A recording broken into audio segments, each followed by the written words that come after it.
This beginner golfer wanted to learn the fundamentals that needed to be adhered to in their full swing to improve the consistency and the overall quality of their ball striking, and this is exactly what we did for them in their first ever golf lesson. So this player only playing the game of golf a short few months at this stage, but certainly did the correct thing by taking action early on to set them up with some strong foundations built that can be added upon, and we can certainly build in more detail long term, which we will, and which we've already planned to do. But certainly the progress they made early on in this first session was very, very significant. So let me play the golfer on at full speed to show you what their action looked like, their authentic one at the start of the session.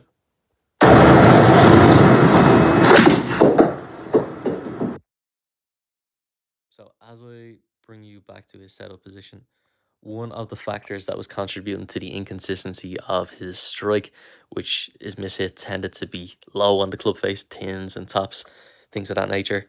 And that was stemming from directly his takeaway.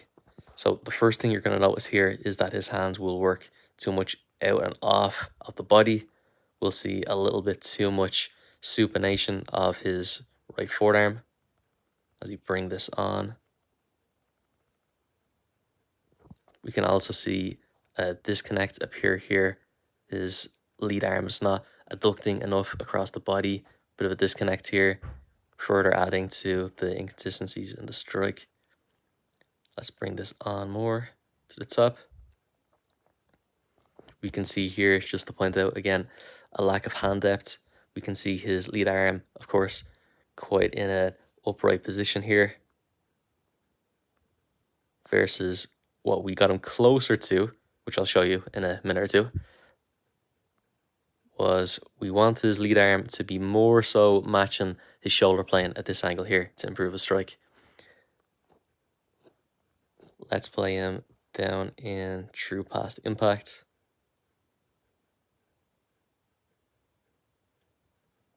And in the follow through, very much we see his right arm perform the same role that his left did in the backswing, in the sense that it fires up and off of the body a little bit too much, as opposed to getting some adduction across the body to keep things nice and tidy, nice and connected. Easier to control where that club bottoms out and strikes the ground. So again, this player done an excellent job of introducing the changes, and it was as much of a concept and an awareness conversation that made the biggest difference here, rather than sinking our teeth into some difficult technical work. So let's bring up his swing from towards the latter half of the session for you.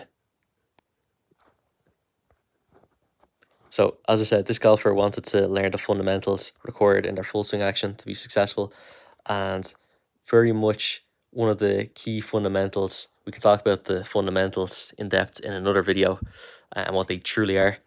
A lot of people have the term fundamentals slightly skewed. They would perceive the fundamentals as things like grip, posture, stance, but in truth, for them to be fundamentals, if they were in fact fundamentals, we would see them adhered to uniformly amongst all the best players in the world. And one glance at any PGA Tour events, or any tour event for that matter, you can walk up and down the range and see that they all stand to the ball differently, they all grip it differently. So again, that wouldn't be a fundamental as such, it would be more a variable, a key fundamental, something that they all do and perform at a high level and uniformly, is that they can all control their strike very, very consistently and predictably. So to ensure that we got this guy striking the ball better, because of course when you asked to learn the fundamentals, what he really wanted to say was, all right, I want to just hit the ball better, but if you look up the rabbit hole of YouTube where that can bring you, and articles online, certainly it would lead you to believe that the starting point for a beginner should be things like grip and ball position, etc. But it wasn't going to bring this player to where they wanted to go in terms of their strike.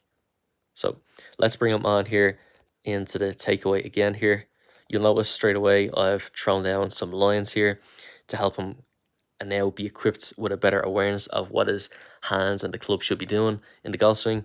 I've laid down some sticks here as a reference to let him know that the golf club now needs to work around the body, back and through, as opposed to the hands working too much off and away from the body. If we look at just the design of the golf club, we can see that it's designed on an angle to the ground here. So as opposed to being built straight up like a croquet or a cricket bat, the golf shaft sits at an angle to the ground, and to respect that laws of how it's been engineered, we need to swing on a plane that's working more around the body rather than kind of straight up and straight down. So you'll notice a big difference and improvements as he tries to match those shafts that are laid out on the ground as a guidance. Let's pause on about here so his lead arm is parallel to the ground here at this point. And a key checkpoint here is you can look to see where his hands are going to start cutting through his body at this point. And if we look at the top, his hands are cutting through pretty much his right shoulder. Versus on the bottom, the improved version, big contrast here. We're seeing his hands are cutting through more through the lower section of his bicep, kind of towards his elbow. So we can see the hands certainly doing a great job of tracking the rods on the ground. As we bring them on a little bit further, let's draw some lines here again just to show you. So again, this is arm plane at the moment. Wanted them to be a bit more on this line here. Let's bring them up to the top again here. And still, by no means the finished product for where we want to take this client long term, but he's done an excellent job of improving what he was at the start. So let's get that line a little bit better matching his arm. And again, going back to a green just to kind of showcase where we'd like this long term. And even the green is still a little bit off matching the shoulder plane. There we go. Takes a second to get the hang of this thing. So again, you can straight away see the difference in the two vectors there. His before versus his after swing here. Serious contrast as we take him through into the follow through. As I clear some of these lines away.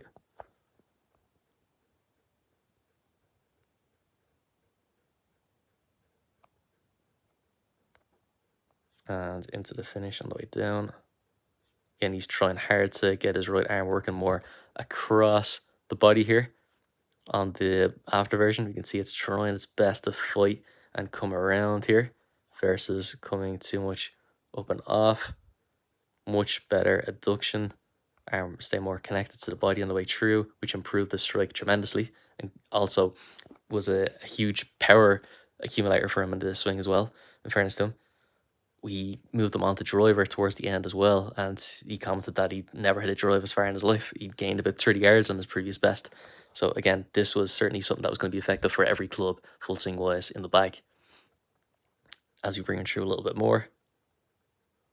Again, we'll work to get this a little bit more around with his right arm, but again, a huge improvement, very impressive gains.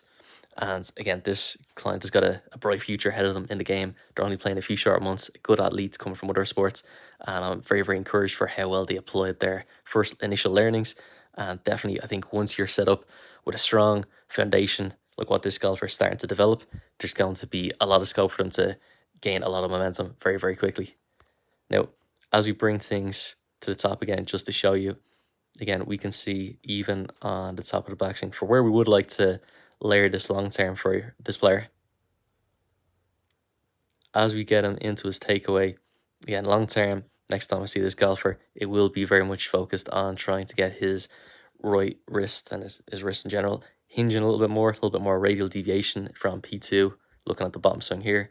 So that will pitch the shaft a bit more upright earlier in the backswing as opposed to it being a bit flat at this point. And then as you bring him up to the top, because he hasn't got enough hinge at this point, he continues to lift his arms up and off the body still a little bit too much, which then gets his humerus working off the body as well a little bit too much as well. You can see a bit of a gap here. So we'll look to certainly get him introducing a little bit more wrist hinge earlier in the swing, which will improve the shaft pitch, getting it going more towards down the target line rather than in the laid off position here as it's currently in. And again, a slightly curtailed version as well will get his right arm closer to the body again, something else that will largely contribute to his overall consistency with regards to his strike. So hopefully this has been a nice picture painted of a session with myself. If you've liked this type of instructional content, feel free to like the video, share it to someone else a friend of yours who might find it of value. If you would like to receive personalized instructions specific to you and your game, you can find me on one of my in-person bases in Ireland through the email address seanmarksgolf@gmail.com, or no matter where you are in the world, you can work with me remotely on Skillist. Again, to get in touch with me to arrange, you can email me at seanmarksgolf@gmail.com, or you can download the Skillist app today and search for me in the Find a Coach tab on the home screen.